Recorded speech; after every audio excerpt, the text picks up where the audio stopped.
Welcome back. So we're going to have a look at something very special today.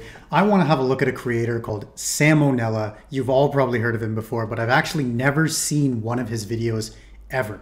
I've seen the thumbnails before. I've seen people talk about it. I know he came back kind of recently, a few months ago, sort of around the same time that Oversimplified released his Punic Wars video, and that was all big news, but I've never seen one of Nella's videos before. And this suggestion came from Christoph in the Discord. Christoph has a fantastic YouTube channel. He makes really funny Hoi 4 videos. I'm going to link it down below. Go check out his stuff. But he said, watch literally anything by Nella. The algorithm loves him. So I went through his videos and I wanted to look at this one, Mass Hysteria Throughout History. So I'm looking forward to this. I don't know what the style is. I imagine it's going to be animated based on the thumbnail, but I'm not really sure. So let's have a look at Mass Hysteria Throughout History. If you haven't already yet, please remember to like, comment, subscribe. Without further ado, let's get into it.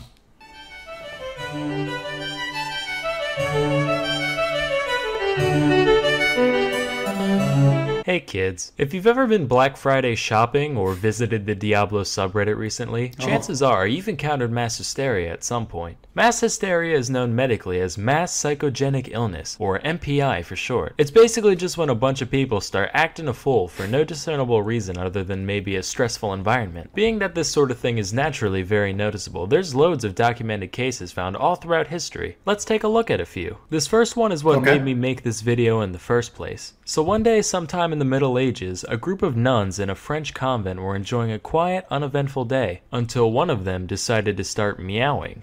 You know, like a cat. You'd think this would last all of 4 seconds before another nun was like, "Excuse me, Sister Gertrude, would you kindly cut the shit?" But instead, another nun joined in, and another, until basically the entire nunnery was exchanging mouths like a group of communist trading card enthusiasts. This wasn't just nice, like Chairman Mao, the leader of the CCP. Very nice. Just a one-time thing either. It basically became integrated into their way of life. It's said that on a given day, they would stand there meowing in each other's faces for hours at a time. Could you imagine being the first outsider to witness this? You might laugh now, but as they say, everybody gangsta till the nuns start meowing. I'd void my bowels and move to Malaysia without even thinking. Miles more terrifying than this pile of garbage. As you can imagine though, after a while it stopped being scary and just got annoying, leading to the neighbors calling in a band of soldiers to deal with the situation. Hey guys, can we talk to you for a sec about Yeah, that.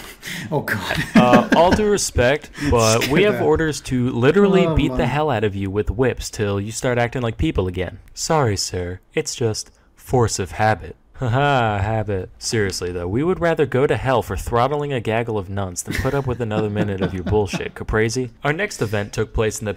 Okay, I got to admit, anything that like apparently takes place in the Middle Ages, unless it's really well documented, probably didn't happen. So I'm actually going to pause here, look up this story and see if that's true, because I don't know, I don't really believe that. I got to be honest. Let's have a look. All right, so I did some digging on this story, and the first thing that I found just from Googling it is this article here titled "The Case of the Meowing Nuns." And this author on this blog, Hysteria, whatever, they say that in the epidemics of the Middle Ages, 1844, German physician and writer Justus Friedrich Karl Hecke writes, I have read in a good medical work that a nun in a very large convent in France began to mew like a cat. Shortly afterwards, other nuns also mewed. At last, all the nuns mewed together every day at a certain time for several hours together. The whole surrounding Christian neighborhood heard, with equal chagrin and astonishment, this daily cat concert. So I thought, all right, let's go right to the source. So I found on the Gutenberg.com, on Gutenberg.org, sorry. Fantastic website, by the way. There's tons of free books there. The actual book itself from 1844. And in footnote number 102, there is this exact quote, right? I've seen in Germany the most remarkable to celebrate of the 15th century. But there's another one here too. That's in, sorry, where is it? Oh, sorry. This is the one where it's mewing like a cat, right? All the nuns mewed together every day. And this one also says, a nun in a German nunnery fell to biting all of her companions. In the course of a short time, all the nuns of this convent began biting each other. The news of this infatuation among the nuns soon spread, and it now passed from the convent to convent throughout a great part of Germany, principally Saxony and Brandenburg. It afterwards visited the nunneries of Holland, and at last the nuns had the biting mania even as far as Rome. That's a pretty crazy story.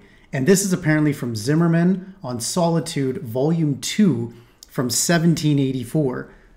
So I went one step further, and I looked into this as well on Gutenberg.org, same thing. And on page 202, first he begins talking about the female mind is still more subject to these delusions of disordered fancy. You can read the whole context here if you would like.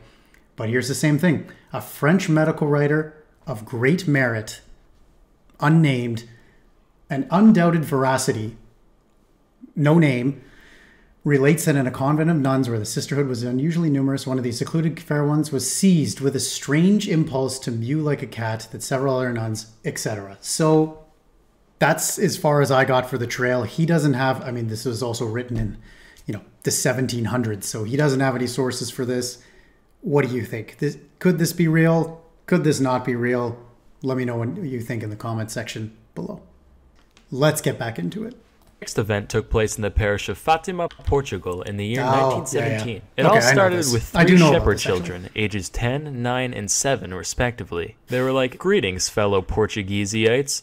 We've been seeing visions of the Virgin Mary, and she told us to tell you that some real crazy shit's gonna go down in the sky on October 13th. Now, if 3 random farm children started spouting out prophecies to the public today, you'd say, "Ha! What tomfoolery. Go play in some dirt, you dirty little dirt baby." But keep in mind, the past is a different country. Oh, man. And Portugal's a different country. So that's like different countries squared you gotta think about. Plus, this was during World War I, a time where a lot of people were holding out for a miracle to begin with. So the kid's story was actually picked up and even spread by local newspapers. Yeah, so it's important to note, too, that Portugal at this time is in the Allies, if you will, and they actually did fight in World War I. They wouldn't fight in World War II, but during this time, men are being sent to the front. Portugal's fully involved in the war, everything like that. To the point where, when the day finally came, at least 30,000 people gathered in Fatima to witness the alleged miracle. Lo and behold, on that day, the sun began zooming around, careening towards Earth and sending rays of multicolored light cascading across the sky, creating a light show like nobody's ever seen. Keep in mind, this happened in the 20th century, way after the era where belief in divine jiggery and or pokery was considered mandatory, so naturally there were plenty of skeptics and non-believers present, and even they saw it all happen. Or so they thought. How do we know the sun didn't really whiz around haphazardly that day, Well, number 1, use your frickin' brain. And number 2, accounts differed wildly from person to person. While some say the sun zigged hither, others say it zagged thither, and others still said it shined a brilliant yellow and stayed perfectly still. As such, it was eventually concluded that the event was just a combination of MPI and weird eye stuff from too much sun staring. Although I'd like to believe it was real, just that Jesus' illusion skill was way higher than his alteration at the time. Yep, that's it. Sam's going to hell. Why, for blasphemy? Trust me, that was the least offensive part of that joke. Our next tale took... So yeah, I actually do know a little bit more about this. I was just reading, I'm reading my book still. I read very slowly, unfortunately, on 20th century European history. And there were a few other events, I can't remember them off the top of my head, that took place during the 20th century that were considered sort of, not miracles, but, something out of the ordinary by the Catholic Church. The section that I'm reading about is how the Catholic Church responded to primarily World War II and what their role in it was. And this has been more well documented. The most likely explanation, as you said, was probably just people looking at the sun before, but I think the Catholic Church does consider this to be an important event and one where possibly, it might have happened depending on what you believe in. Place in 1962 in Tanganyika, which was basically just the beta version of Tanzania. The nation had just declared its independence from Britain the previous year, and with the future so uncertain, tensions were naturally running high around this time. One little girl in a Tanganyikan school ended up handling the stress in a bit of an unusual way. Rather than overeating or staring at her ceiling for hours like a normal person, she just started laughing, and laughing, and laughing. Pretty soon, her classmates at the all-girls school she attended began to join in, to the point where 95 of the 159 students caught the gigglies, which lasted anywhere from a few hours to 16 days straight. Beyond just the unprovoked cackling, other odd behavior included aimless running and occasional violence. The problem got so severe that the school was forced to close down temporarily.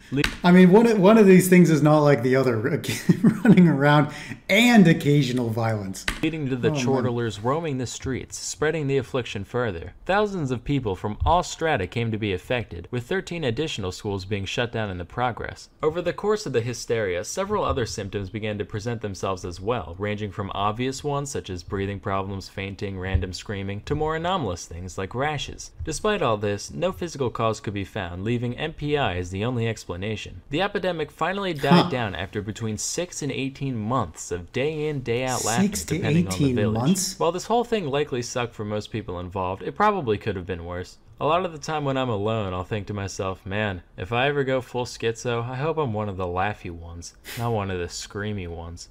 With this story in mind, just maybe, if I put my mind to it and believe hard enough, I can be both. Flashback to the year 1518 to the city of Strasbourg, at the time part of the HRE. A woman named Mrs. Trophy began fervently dancing in the streets for no discernible reason, for hours, then days. All without music, of course. Her only breaks consisted of occasional food intake and passing out from exhaustion when night came. If you saw that today, you'd just be like, ha!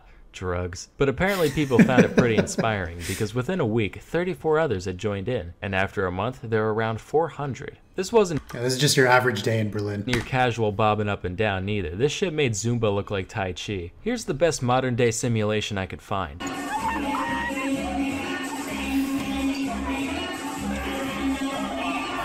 Now imagine that both of those people were the same person and you got the dancing plague. This would take a toll on any healthy person, let alone a medieval city dweller. But despite bleeding feet and aching bones, they just kept going. In fact, they went so hard for so long that a good portion straight up fucking died from cardiac arrest. It got to the point where around 15 dancers were kicking the bucket every day before the city decided they had to do something about it. They managed to rule out any divine or supernatural causes, which was necessary just because, you know, back in medieval times, it was fucking stupid. They eventually surmised that it was an... Yeah, I mean, I don't know if he's going to cover it. He doesn't have too much time, but probably the biggest mass hysteria would be the Salem witch trials, right? Which was, I mean, that's a whole video in and of itself, but... I think that's probably something that a lot of people are really familiar with, and arguably that really was just mass hysteria under the cover of, what would you say, religious doctrine, if you will.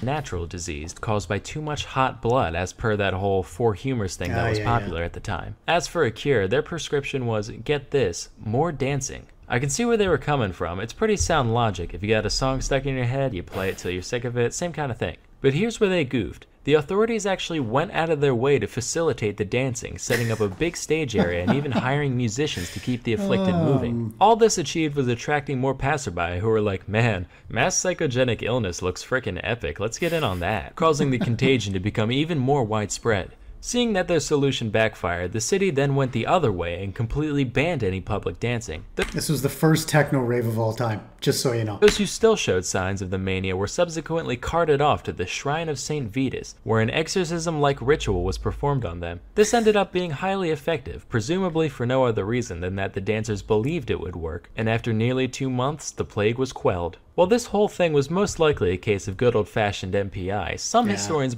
wasn't it like the water or something? Believe it might have been egged on in part by ergotism, a state of psychosis brought on by eating tainted bread, which I talked a little bit about in this video. There you Ding. go.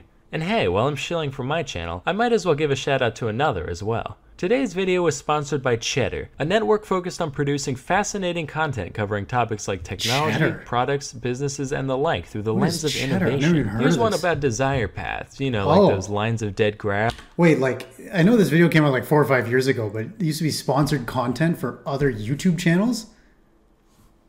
Man, how things have changed. I was just thinking that was going to be NordVPN or something. I was going to end the video here. All right, let's see what he has to say. from people taking more convenient routes to places. It's one of those things that plenty of us have thought Life's too about short but to never walk around actually there the explored long in way, depth like this in my video. opinion. Cheddar's full of intriguing stuff like that. I highly recommend giving them a look. If you're more science oriented, they still got you covered with their Cheddar Explorer series. This one's all about how we can be sure if a species is really extinct or not. They talk Cool. a bit about animals we thought were gone that suddenly reappeared out of nowhere. Super interesting. Go check it out. Anyway, that's all for today. Till next time, I'm Sam and Nella, and thank you for watching. Cool. There you go. First salmonella video that I've ever watched. I really enjoyed that. He's got a fun style and like those quick, jokes. That was great. Let me know what you thought in the comments section below. Let me know if you want to check out other salmonella videos. Put them down below and let me know if you think if that Middle Ages story is real with the nuns. I don't think it is, but hey, took the time, looked it up. I was curious, and so here we are. Thank you all again. All the best. Take care, and I'll see you guys in the next video.